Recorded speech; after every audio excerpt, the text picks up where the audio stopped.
Ito naman po, alam nyo bang nakikinabang din sa matatag na ASEAN ang mga mahilig mag-travel? Ito ay dahil sa kasunduan para sa hassle-free at visa-free na pagbiyahe sa pagitan ng mga bansang kasapi ng ASEAN. Kung gaano yan kahalaga, silipin sa sentro ng balita ni Quincy Kaliling ng Radyo Pilipinas Public Affairs. Pinaplano mo na ba ang susunod mong bakasyon?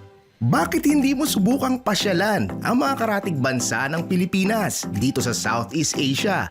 Alam mo bang visa-free ang pagbiyahe nating mga Pinoy sa mga bansang kasapi ng ASEAN? Sa bisa ito ng ASEAN Framework Agreement na pinagtibay noong 2006 na naglalayong gawing mas madali ang paglalakbay ng mga mamamayan sa loob ng rehiyon. 14 hanggang 30 araw, depende sa bansa, pwedeng mamasyal nang hindi na kailangan ng visa. Bawas hassle, di ba? Bukod sa mas madaling proseso, pinalalakas din ng naturang kasunduan ang ugnayan ng mga bansa sa Southeast Asia sa pamamagitan ng mas bukas na daloy ng kalakalan, mas matibay na ugnayan ng mga mamamayan at mas masiglang turismo.